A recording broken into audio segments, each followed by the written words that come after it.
Hello everyone, for today's video is how to send money, our coins.ph balance to GCash, or how to withdraw our coins.ph money. Okay, kung ikaw po ay interesado, tumutok ka lang po dito sa channel and please do subscribe and click the bell icon. Okay, so ang una mong gawin ay i-open mo ang iyong coins.ph application. Okay, then mag-login ka dito sa iyong coins.ph account. Then, dito sa bottom right corner, i-click itong portfolio.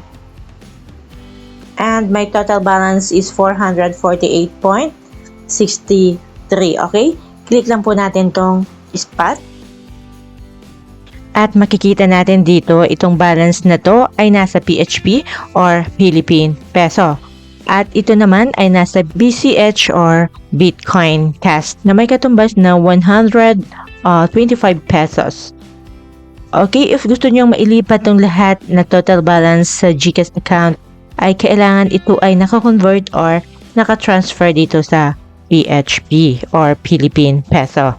But for now, hindi ko na muna i-convert at ito na lang muna ang ita-transfer ko na Philippine Peso. Okay? To transfer to GCash ay itap lang natin tong withdraw. And then, itap natin tong cash out.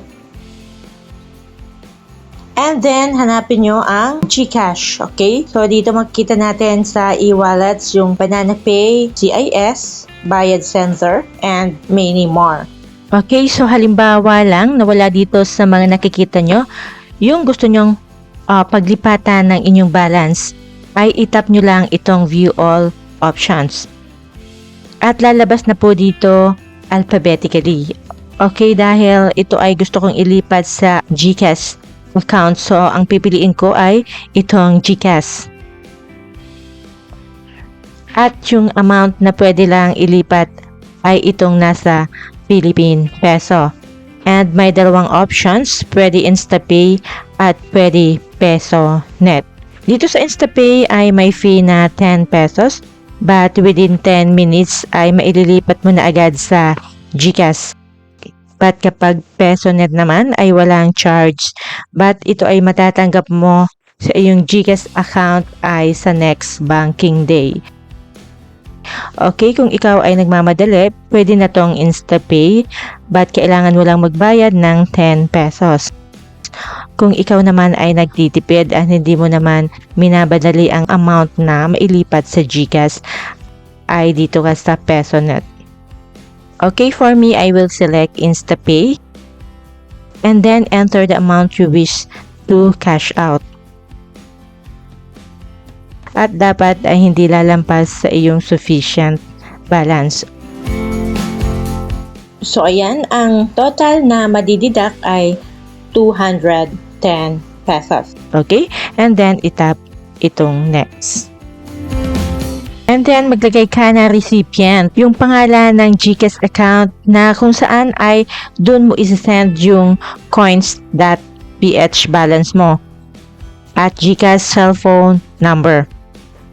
Okay, kung sa'yo mo isi-send, ay itap mo lang itong send to myself at automatic na lalabas dito yung GCash account name mo. Okay, after malagyan ng mga details ay itap mo na tong next and confirm your transaction. I-double check mo ang lahat na details na nilagay mo. Yung recipient mo, account name, account number, and mobile number.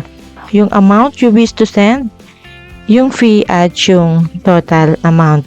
And tap confirm to finalize your transaction. Okay, and then dito sa processing time, ang ating fund sent by InstaPay ay matatanggap natin sa GCash account less than 10 minutes.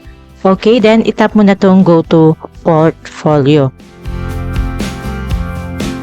Okay, kapag successful ang iyong cash out, ay may matatanggap ka sa iyong email na your cash out is completed.